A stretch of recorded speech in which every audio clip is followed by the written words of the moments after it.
Well, welcome to Focus Today. I'm your host, Perry Atkinson, and we got kind of an interesting show put together for you today. Coming up right now, we're going to talk to Polina and Steve about last night's debate. We all have some opinions. You know, we're like you. You have an opinion? So do we.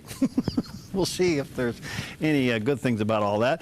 And then we'll come up a little bit later on. We have Gary Dull with us. He's the Pennsylvania Pastors Network Executive Director.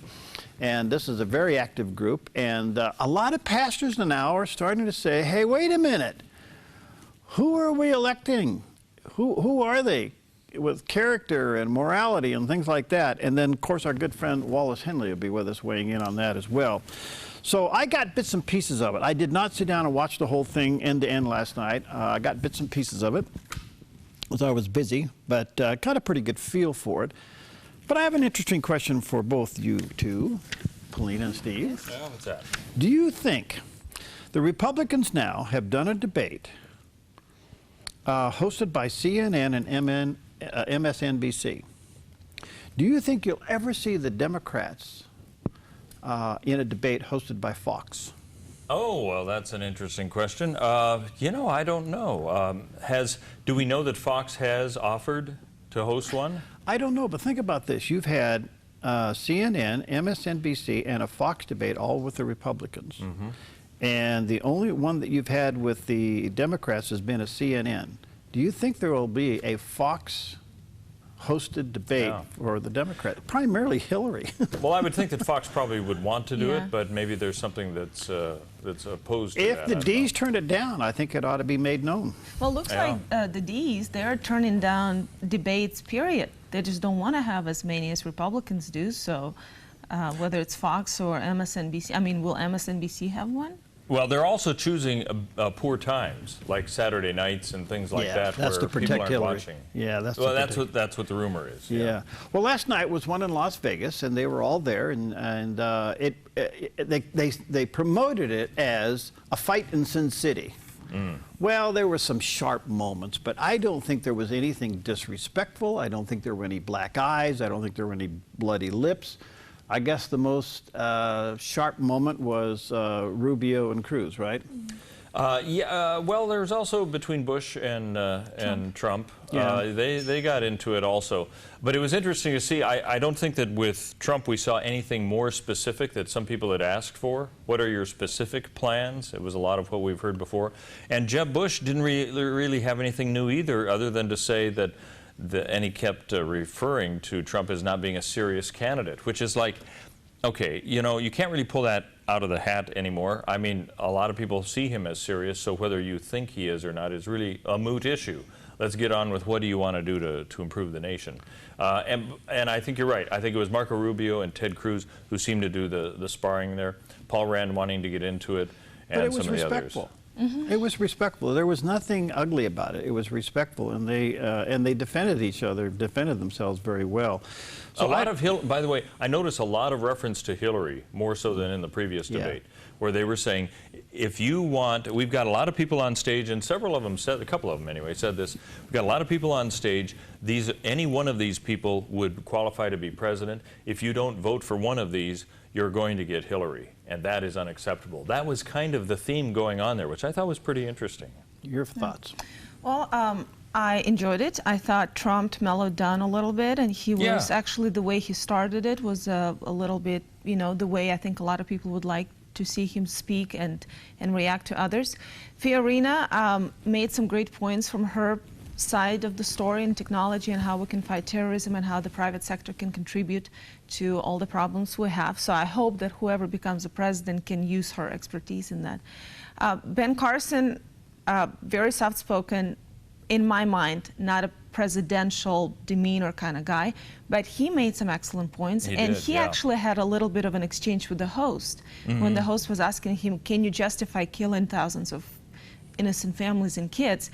And Ben Carson talked about the fact that you have to finish what you started. And the host said, so you're okay with killing kids?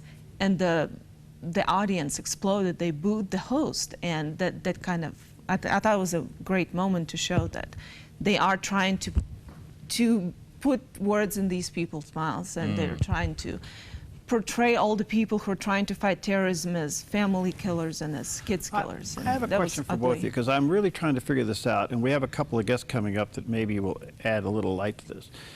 I think the problem we have with presidential debates and polls is that we want a winner today and then end everything. Right, yeah. And that always provides a lot of problems. We got a lot of primaries to go through. This thing's still got a lot of waves to go through. So it's hard to select one for me, you know. So I'm watching this thing very carefully. But let me ask you both: who inspires you? Of all the candidates on the stage, who inspires you?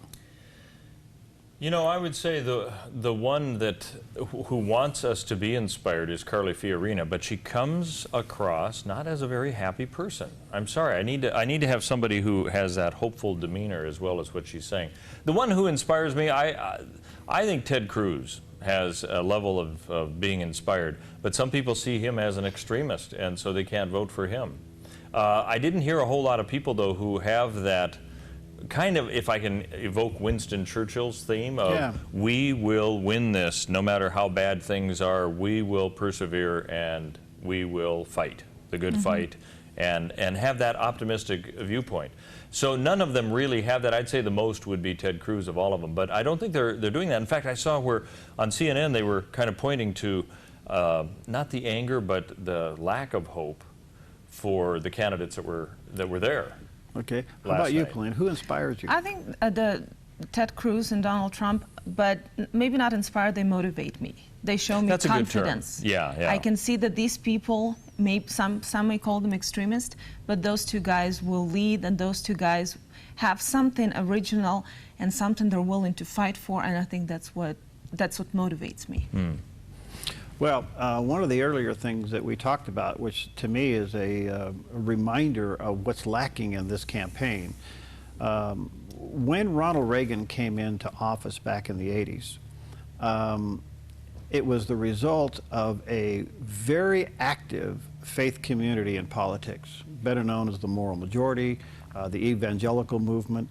You had the D. James Kennedy, you had James Dobson, you had Liberty University, Jerry Falwell, and a host of others that were very much active in the political system. And a lot of this was on the revelation of what really occurred in '73 with Roe versus Wade.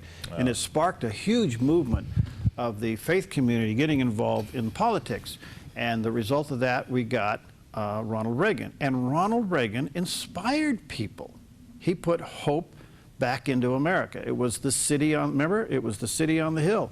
And so, fast forward to where we are today. Where is the faith community in this election? They're angry, they're divided, they're huddled down. Some are saying, oh, well, why bother? This is the end day. Let's not get involved in this. They're all over the place. They're not focused on, we can't even get them out to vote. I mean, if you look at the numbers to get out the vote. So that's why I asked the question, who inspires you? Who is there to inspire you? And I have this list here. Dr. Richard Land, who we have on the air quite a bit, Southern Oregon Evangelical Seminary, he's the president, and he put out 12 things that he's looking for from people. Number 12, a person with a sense of healthy humor. A wise man said never to trust anyone who takes himself too seriously and doesn't have a sense of humor. No. Do we see any of that? Now, you tapped on something earlier. This is really critical, and I hope I can communicate it wise. The reason Republicans continue to lose elections is they go to the head to get to the heart. They think if they can inspire you intellectually with a lot of data, that somehow that will trigger an emotion in your heart, and it does, and it usually is anger and fear. The Democrats always go through the heart with a very heartfelt story that connects you to the brain, that makes you want to feel good and do something good. And what's Hillary preaching? Oh, we need to be loved and kind and tolerant. And so here we go. And I'm asking myself the question, I think it'll end up being 3 people. I think you're going to see Trump, Cruz, Rubio. I don't know who else. Got to get through some of these primaries to see who's going to aspire to the top. But I can't say at the moment anybody inspires me. I do see a little bit of a statesmanship in Cruz and Rubio that I like. But I don't know if anybody at the moment inspired. That's not to say they can't. Yeah. I don't feel the Reagan inspiration that America is great and it's worth defending. Yeah. You know? Do you think, I mean, and you've been in politics and obviously you've been a pastor, can we have a Reagan again? Sure. Really? Yeah. Because we have a we have a different country. The world is different. But people still talk. He was a great man, great president, obviously. But don't you think? I mean, I guess that's just your opinion. I'm just wondering, can we have a same man in a different world? I think we forget one element. Who's God's man? Are we seeking the Lord to send us a leader? Or are we just looking at the field up there and trying to make a decision? What's God saying in all of this? Why did God allow us to have Obama twice? Was it a judgment on the country? Was it a result of our lack of prayers and involvement? I mean, you can go down that road and get lost, but is it time for Reagan? We're going to have Wallace Henley on. Look at the circumstances that brought Winston Churchill into power. The world has been reset to those circumstances again. We're not fighting Germany and the Nazis. We're fighting Islam and terrorism. And I'm hearing more people talk about Benjamin Netanyahu as this generation's Winston Churchill. I think to answer your question, I think those characteristics are still what is needed, no matter how times have changed, and that kind of temperament is hard to find. But quick, I know that we need to go. You say a man of God, and a lot of Christians voted for Obama. So with the Christian church in America being so divided, where you think a man of God is Netanyahu, someone thinks the man of God is Ben Carson, someone thinks the man, you know, can we come up with this one unified image of what a man of God is and elect that person? Probably. I better hold off. I don't know. That's a good question. I think those are the characteristics, though, that we need to look for. You know, wouldn't it be nice if there were three that had all of the characteristics of being a man of, who we would say a man of God, and you can decide between the three, but that doesn't seem to happen. If you're going to be end up having one. If you're going to be a little judgmental, and you know, I guess we have a right to do that. Doesn't mean we're right, but we're right. We have a right to do it. I would say, spiritually, who gives spiritual indications of a solid faith would be Ted Cruz and Marco Rubio. I don't know where Donald Trump is. You know, he holds up his baptism in the Presbyterian Church. Look, I was confirmed on this date. And then he turns around and says, well, I don't even know, what is Seventh-day Adventism? And he put it down. Whoa, you don't need to do that. And he even questioned Ted Cruz's evangelicalism. Whoa, you don't do that. Yeah. And Ben Carson, of course, is a believer, too. Yeah. So you have several. I think you kind of go, what do you do with all that? But anyway, we got a ways to go. It's not over. It's just beginning. Hey, coming up, we got some guests who's going to continue on this conversation. First of all, we're going to have Gary Dull with us. He's the Pennsylvania Pastors Network Executive Director. We'll be talking about it. And our good buddy Wallace Henley will be with us. We'll be right back. I'm Polina, producer of Focus Today. Thank you for watching this video, and make sure to check our other videos at theDove.us.